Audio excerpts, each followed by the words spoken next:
Yo, what's up YouTube? UTR15. Even though I haven't been making a lot of videos yet,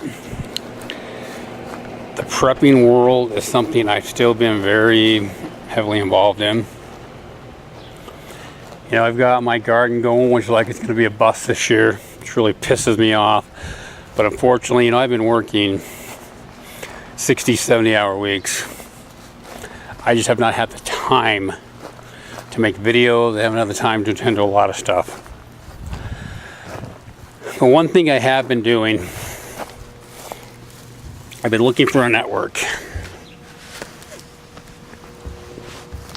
It's a network I didn't start. It's a network a buddy of mine got me involved with. And I went through every stage other than the Wi-Fi round. Basically, man, you know, this is not some militia type thing. This is basically a bunch of guys getting together, and the whole purpose of it is, if the shit does hit the fan, we have a network of people to be with, to get with, and everybody just look out for each other. There were some requirements, you know. You had to bring something to the group, whatever that might be. I mean, there's a whole different things. You had to donate 1,000 rounds of ammo, different for each person.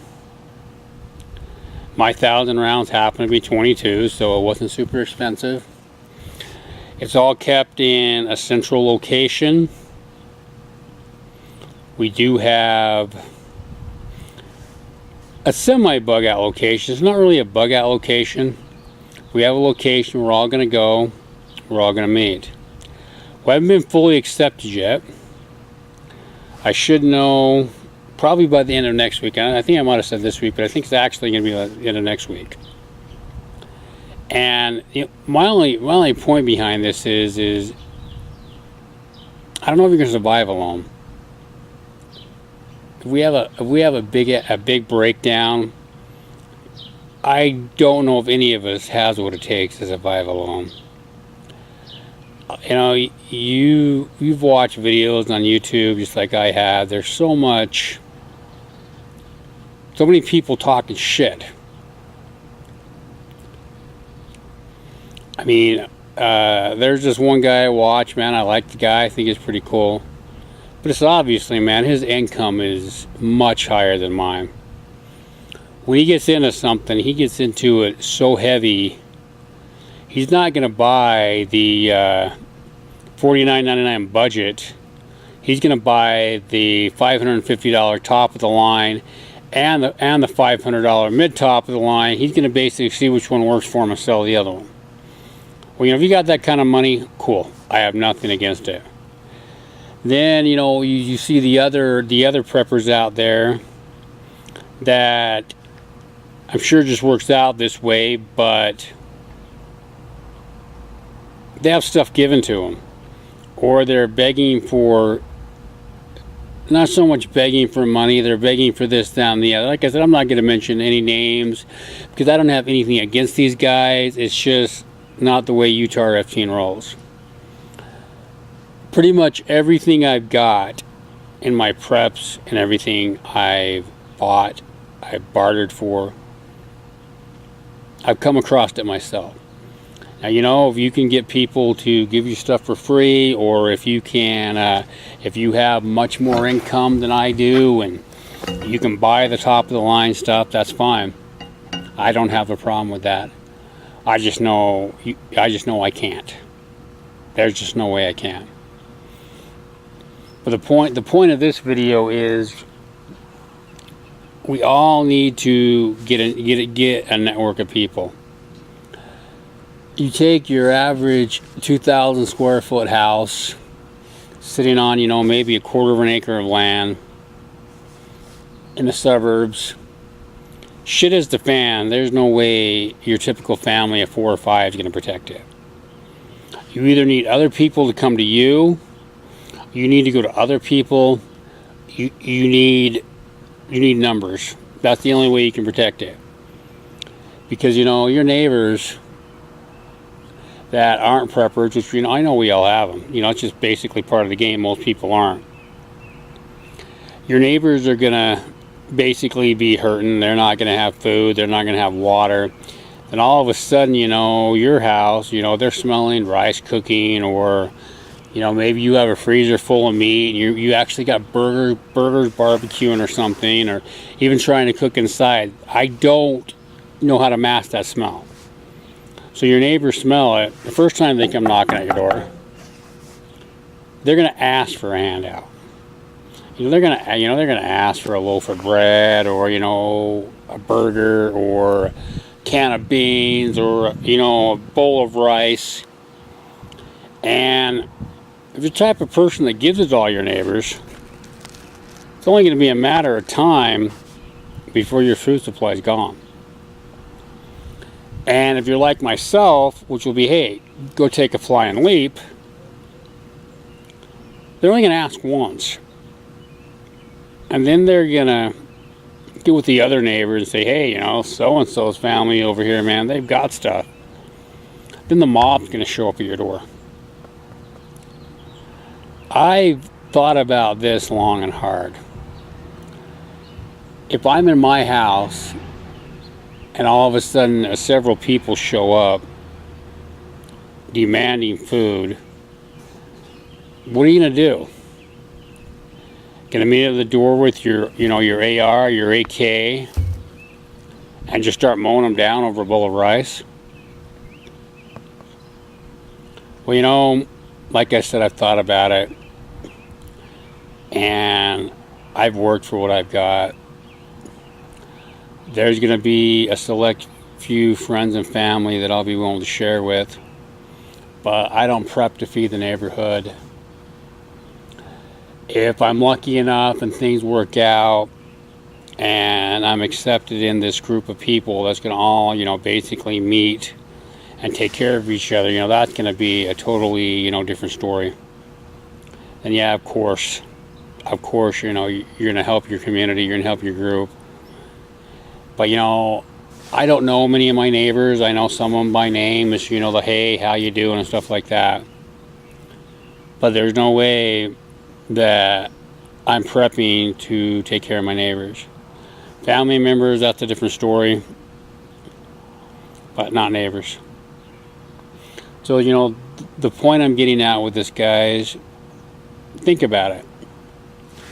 You know, you live, you know, in an apartment, or you have a house, or, you know, you have whatever, and all of a sudden, you know, rule without law, you know, shit hits the fan, a comedy breakdown, or whatever. They smell stuff cooking from your house, or, you know, they realize, you know, you're still putting gas in your car, you're still leaving, you're still going someplace. You know, that's another subject right there. If things go south, you better leave your house guard. You all better not leave unless you don't plan on coming back. Because when neighbors know it's there, your house doesn't get ransacked. I don't care what kind of security system you have. I don't know if I've showed this before. I picked this up a few years back for this exact purpose. So if anything ever does happen, anyway, let's take a look at it.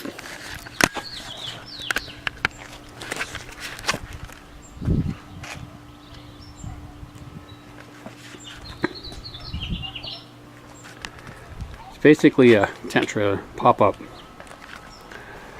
If you know, if you needed to get out of town, you could. Right now I have several propane tanks. There's just one on here right now. We took it out a few weeks ago. Obviously, you know, my Tundra. It's what I haul it with. But the point I'm getting at is, this can be the difference if I have to get out of Dodge, so to speak. I will have a roof over my head,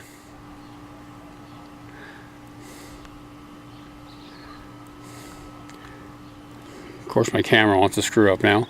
I have a roof over my head. And, you know, there's a heater in here so I can have heat. It does hold 20 gallons of water. So, you know, I can get by if I need to. If I need some place to go, I need some place to camp out, at least I'll have a roof over my head. So far, it's been watertight every time I've taken it out. And it's worked for me. Anyway, this is just some stuff to think about. Because, you know, I mean, I do think something's going to happen eventually in my lifetime. The way everything's going right now with the government and everything else, you know, politics and all that crap, I don't see getting by without something happening. Anyway, guys, this is not supposed to be a downer video. It's just some stuff I've been thinking about.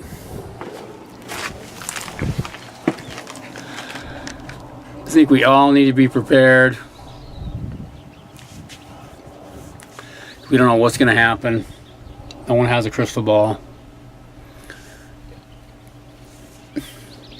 Just, you know, basically just be prepared so something happens. I mean, I don't know too many people. There's a few people on YouTube that, you know, you do watch their videos, like Southern Forever One, people like that. You know, maybe they're set. Maybe they've got the right setup. That's why when I got contacted by a friend of mine about this group of guys, actually it's more than just guys, the whole family, group of families that's trying to make preparation so if things do go south, we can all kind of look out for each other.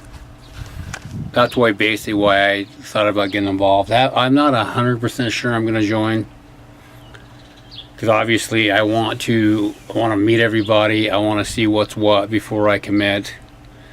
But you know, if you can get 8 or 10 families together and you guys have a place to go, if anything happens, safety in numbers, I guess is the best way to put it. I know some of us, like me, like I said, I got screwed up knees. I had a messed up elbow. I can't just take off and hike. If I can't drive someplace to a compound or a property or something like that, I want to do the best I can to make it to my house. And I don't know, I mean, obviously I don't know what would happen in that situation. Anyway, this probably went on longer than what most people are going to watch. We're almost 13 minutes now. But think about it. It's Utah Area 15 out.